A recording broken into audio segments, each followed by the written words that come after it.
I used to teach a book called Station 11 in my classes, and it's by Emily St. John, or Emily St. John Mandel, and it is about a flu that wipes out 99.9% of the population. Okay. So my students did not like this book, partly because they thought that it wasn't very realistic. The question that I asked at the beginning of each quarter is, how worried or not worried are you about a flu wiping out a large portion of the world? And their answer was like, I'm not worried at all. Not worried at all. And now I kind of want to put this, I took the book off the syllabus just because everyone didn't like it. But now I'm considering putting it back on because, well, first of all, I think it's brilliant. I love this book. It's super tense. It's gorgeously written, but they just weren't connecting with the characters. But I think that might be different now in the wake of everything that's happened. Yeah, no, it could be a great, wonderful primer for the students that did read it. That'll be Yes. great for you. Or kind of a stressful harking back to the times that maybe they don't want to think about again. It's interesting with my syllabus this quarter I've actually been offering a few alternate readings. So like for my portfolio class, we were reading this book called On Earth We're Briefly Gorgeous by Ocean Vuong, and I adore this book. He is a really fantastically talented poet. This is his debut novel. And while I was reading it and kind of rereading it, it's a heavy book. And I knew that some of my students emotionally just were not going to be in a place where they were going to be able to receive that well. And so I actually offered 2 alternate books that they could read that had similar things that I wanted to talk about in publishing, but offered kind of a, for lack of a better word, fluffier take on certain elements, and they are enjoying those books as well. So I think that as educators, especially at this time, just really having an open dialogue with your students and also understanding that not everyone is in the privileged position that we are or that I am, of being safe, being comfortable, being overall pretty happy even in this situation. And they're going through a lot. They're going through a lot right now. So just being maybe more lenient than you would normally. So far, so good here at the Old Kent Farm, although we're taking nothing for granted, and we're just playing it day by day, same as the rest. I keep saying this is my first pandemic, so we'll see how we do. How is this impacting promotion for iCosmo, your writing career, your life? How are you coping with COVID-19 and the quarantine?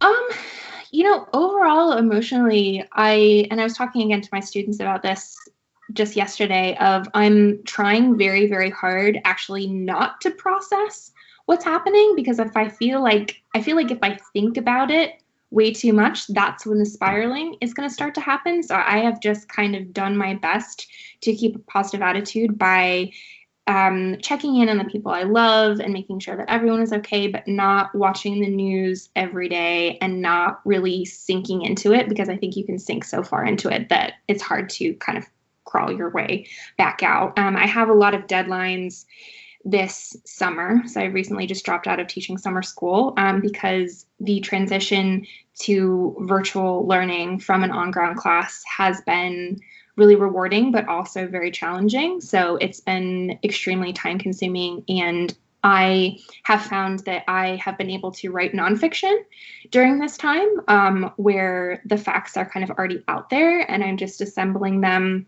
in an interesting way. But writing fiction currently has been very, very difficult. I've been able to brainstorm things, and I've been able to sit outside in my garden with my notebook and kind of like write story maps and think about outlines. But as far as putting pen to paper and writing scenes, I've been stuck. And I think that partially has to do with the fact that I'm working so much at my other job right now. And once that slows down a little bit, and hopefully during the summer, I think that things will turn around a little bit.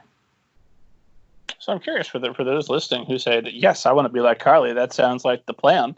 Let's not process this, because honestly, and I'm guilty of this. I've lost entire days of watching Captain Trump's press conference and paying attention to the news, and then I've lost. I was just going to pay attention for an hour, and now 4 hours later, what happened to all of my writing time?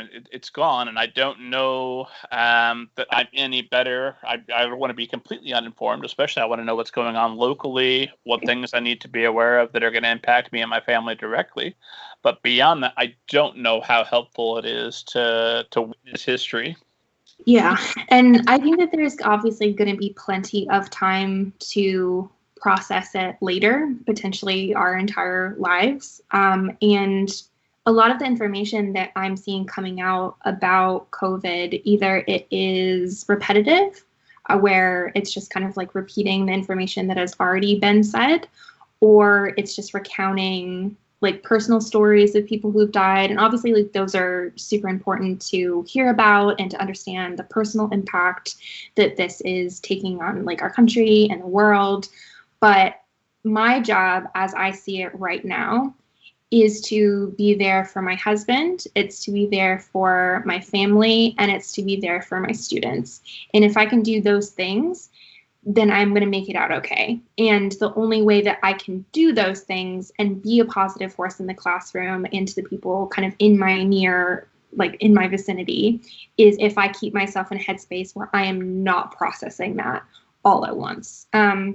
So kind of little bits of information, as you were saying, making sure that we know the crucial information about lockdowns and social distancing and what we're supposed to be doing. But I cannot absorb all of the stories of grief right now. I just can't do it. And I feel, part of me feels guilty about that I'm not engaging in that way. But I also know that I'm going to be more of a positive force for other people if I am in a positive, or at least relatively positive, mind space. So what does that look like? 'Cause I assume you're under quarantine. Yes. All day like the rest of the country. How are you structuring your day to keep yourself in a positive place, to keep moving and make sure you're hitting your deadlines? So I wake up at 6:30 in the morning, and my husband and I take a 1-hour walk through the dark neighborhood with our dog and just kind of take the time to talk to each other and just breathe and just casually wake up.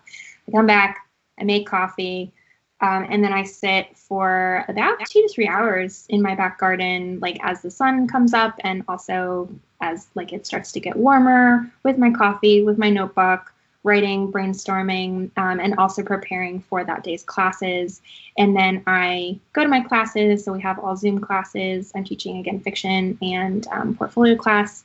And then afterwards, talking with the students, staying on Zoom, like just chatting. And a lot of times we don't even necessarily talk about class. We just talk about like how their life is going and kind of creative projects on their own and things like that. And then in the evenings, we've been watching a lot of movies. So I just started Parasite. So we are halfway through Parasite, and it is fantastic. But I actually had to pause it because I was so stressed. And it wasn't like anything really that scary was happening, but it's one of those movies that you feel like you were living inside it. And that's quite scary. But we just watching a lot of stupid stuff too. Just stuff that just reality TV that just means nothing, but keeping myself happy. Have you given in to the cultural demands and watched Tiger King? Yeah, I have. I really have, and I don't regret it. Those people, I just kind of got to the end of the program, and I thought, like, if every single one of these people was eaten by a tiger, like, would I be sad about it? And probably, I would feel kind of indifferent. So by the time I got to the end, I felt like Carol Baskin was the person I liked the best. Like, they're all crazy. Carol. I think she probably killed her husband, but he sounded like he was kind of a creep, and some people just got to go. Yeah, it's a really, really fascinating program, and I thought that it was very well done. And you cannot create characters that are that just out there. I think that those, like, if you had made those characters in fiction, people would be like, no, not believable enough. There's no one out there like that, but yet here they are.